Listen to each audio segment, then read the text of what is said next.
Caste certificate बनाना तो central government का बनाना, क्योंकि ये सेंट्रल की जॉब है, सेंट्रल का ही कास्ट सर्टिफिकेट आपको चलेगा। हेलो फ्रेंड, कास्ट सर्टिफिकेट के बारे में आज हम आपसे बात करते हैं। मेरे पास दो मेरे कास्ट सर्टिफिकेट हैं, ये वाला कब लगा था और ये वाला कब लगा था, मैं इसके बारे में आपको बता देता हूँ।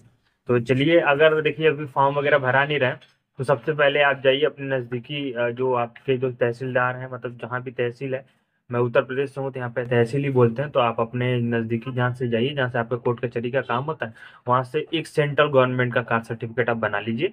सबसे पहले आपका 10 से 15 दिन, जो भी जितने दिन लगे वो बन जाएगा, और सबसे पहले उसको बनवा के आगे रख लीजिए।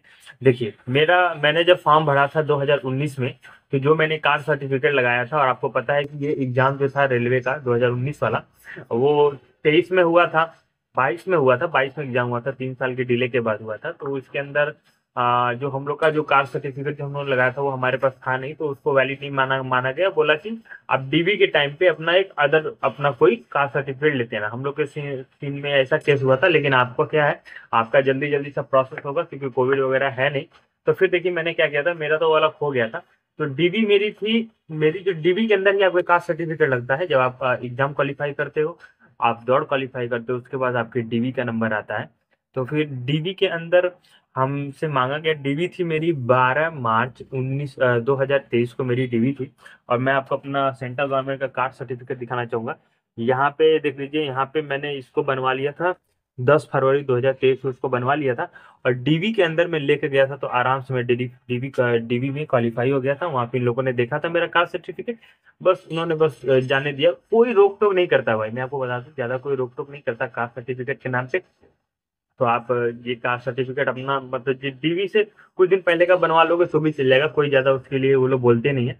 लेकिन जो आपके ने फॉर्म फिल किया है, अगर उसी नंबर का सर्टिफिकेट है तो सही सही है, क्योंकि जो आपका होता है ना प्रमाण क्रमांक या रजिस्ट्रेशन नंबर जो मिलाते हैं वगैरह है, थोड़ा सा अगर टफ अधिकारी आ जाए तो मिलाता है, वरना वो भी नहीं मिलाता ज्यादा।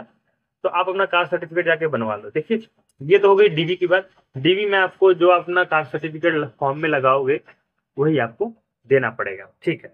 और मैं आगे आगे बताता हूँ, अगर आप एग्जाम वगैरह क्वालिफाई कर लेते हो और डीबी वगैरह सारा आपका हो जाता है, देखिए एग्जाम क्वालिफाई कर लिया आपने, दौड़ क्वालिफाई कर लिया, अपना डीवी करा लिया यानी डॉक्यूमेंट वेरिफिकेशन, उसके बाद मेडिकल करा लिया, उसके बाद जब आपका फाइनल सिलेक्शन हो जाता है तो फिर रेलवे एक और अपना फॉर्मेट जारी करती है। देखिए, कास्ट सर्टिफिकेट, मैं ओबीसी हूँ, तो ओबीसी का एक कास्ट सर्टिफिकेट अपने फॉर्मेट में ये जारी करती है।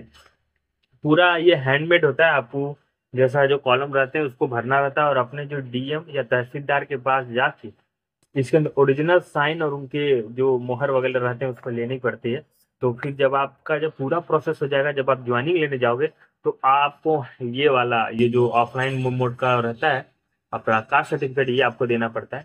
तो आप लोग चिंता बिल्कुल मत करो, कास्ट सर्टिफिकेट बनाना तो सेंट्रल गवर्नमेंट का बनाना, क्योंकि ये सेंट्रल की जॉब है, सेंट्रल का ही कास्ट सर्टिफिकेट आपको चलेगा।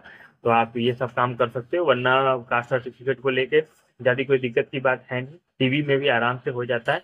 तो चलिए जाइए कास्ट सर्टिफिकेट बनवाइए, अगर आप एग्जाम क्वालिफाई करते हो तो आपको इसके बाद ये भी जो हैंडमेड है वो भी बनवाने का मौका मिलेगा। भगवान से आशा करता हूँ कि आप ये हैंडमेड जो मतलब ऑफलाइन मोड का जो कास्ट सर्टिफिकेट है वहाँ तक आप जरूर पहुँचे, कम से कम मेरे चैनल से तो जो लोग जरूर पहुँचे यहाँ तक, कि वो भी ऐसा जो ऑफलाइन मोड का कास्ट सर्टिफिकेट बना सकें। चलिए, बहुत बहुत धन्यवाद आपका वीडियो देखने के लिए।